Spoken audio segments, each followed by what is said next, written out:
శ్రీకృష్ణ పరమాత్మనే నమః. ఓం శ్రీకృష్ణాయ పరమాత్మనే నమః. ఓం శ్రీ గణపతి సచ్చిదానంద గురుభ్యో నమః. ఓం శ్రీ సాయినాథాయ నమః. నాకు ఈ విద్య నేర్పిన, భగవద్గీత నేర్పించిన గురువులు కూడా నా వందనాలు.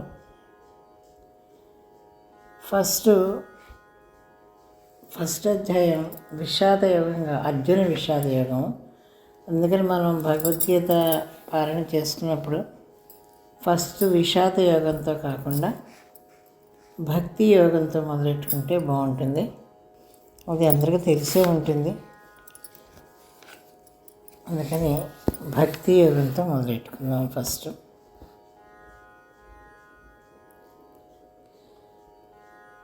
అథ ద్వాదశోऽధ్యాయః భక్తియోగః.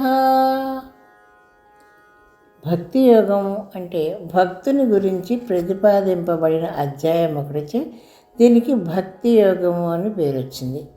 భక్తి యొక్క స్వరూపము, భక్తుని లక్షణములు, వివిధ ఆధ్యాత్మిక సాధనములు ఈ అధ్యాయంలో పేర్కొనబడినవి.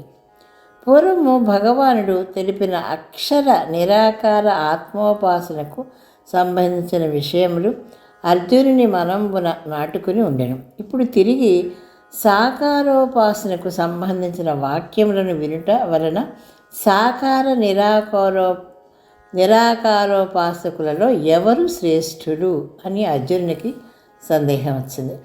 కనుక అర్జునుని ప్రశ్నతో ఈ అధ్యాయము ప్రారంభమవుతున్నది. అర్జున ఉవాచ ఏవం సతతయుక్తాయే భక్తాస్వాం పర్యుపాసతే ఏ చాప్యక్షరమవ్యక్తం తేషాం కే యోగ విత్తమాః. అర్జునుడు చెప్పారు, ఈ ప్రకారంగా ఎల్లప్పుడూ మీ యందే మనస్సును నెలకొల్పిన వారే ఏ భక్తులు మిమ్ము ఉపాసించుచున్నారో మరియు ఇంద్రియ గోచరము కాని అక్షర పరబ్రహ్మము ధ్యానించుచున్నారో ఆ ఇరుతెగల వారిలో యోగమును బాగుగా ఎరింగిన వారు ఎవరు? అనేక పర్యాయములు భగవానుడు నిర్గుణ పరమాత్మ యొక్క తత్వమును గూర్చి, ధ్యానమును గూర్చి తెలిపియుండిరి. ఇప్పుడు విశ్వరూపమును చూపి సగుణోపాసనను బలపరచిరి. కావున ఈ రెండింటిలో ఏది శ్రేష్టము అను భావము అర్జునునికి కలుగుట సహజమై ఉన్నది. రెండవ శ్లోకము.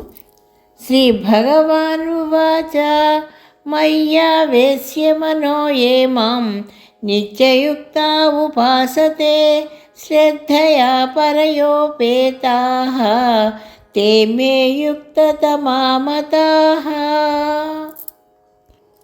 శ్రీకృష్ణ భగవాన్ వారు ఇలా చెప్పారు, నా యందు మనస్సును నిలిపి నిరంతర దైవచింతము పరుడై మిక్కిలి శ్రద్ధతో కూరుకొనిన వారే ఎవరు నన్ను ఉపాసించుతున్నారో వారే ఉత్తమ యోగులు అని నా అభిప్రాయము.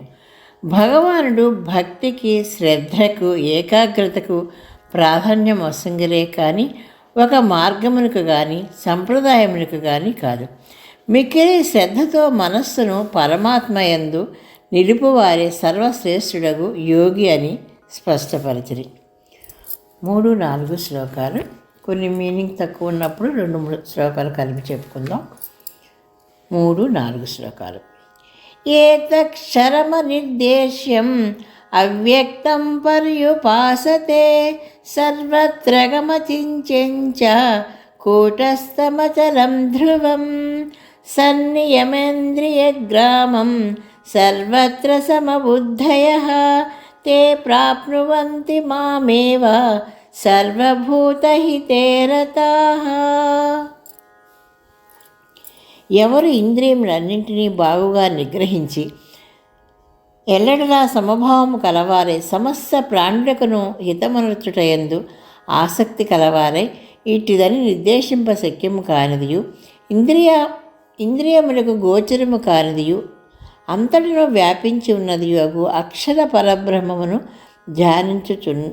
చున్నారో వారు నన్ను పొందుచున్నారు.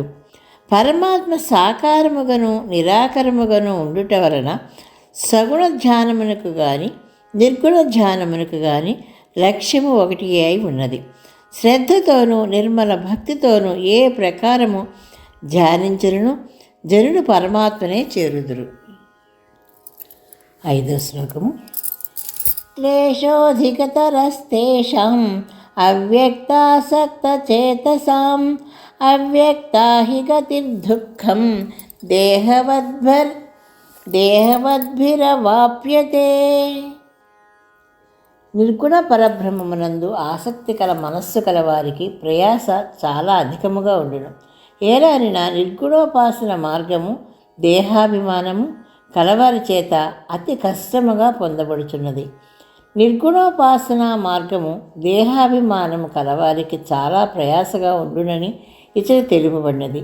దేహాభిమానము లేని వారికి ఇంద్రియ నిగ్రహము కలవారికి నిర్గుణ మార్గము అతి సులభముగా పరమాత్మ సాన్నిధ్యమునకు చేర్చగలదని మునుపటి శ్లోకమునందు భగవానుడు చెప్పియే ఉండిరి. కాబట్టి సాధకులు మొట్టమొదటినే నిరాకార నిర్గుణ మార్గములకే పరుగిడక నిష్కామ కర్మ ద్వారా భగవాన్ని ఉపాసన చేసి క్రమముగా నిర్గుణ పరబ్రహ్మమందు చిత్తమును ప్రవేశింపచేసినచో ఏ ప్రయాస లేకనే పరమార్థము సాధించగలరు. ఓం శ్రీకృష్ణ పరమాత్మనే నమః. మోహనవాణి తెలుగు పాడ్కాస్ట్ సమర్పించు ఉపాధ్యాయుల వచన భగవద్గీత ప్రతి గురువారం మరియు శనివారం సాయంత్రం 7 గంటలకు మీ మోహనవాణి తెలుగు పాడ్కాస్ట్ ఛానల్లో వినండి, వినిపించండి, వింటూనే ఉండండి. ఉపాధ్యాయుల వచన భగవద్గీత మీకోసం.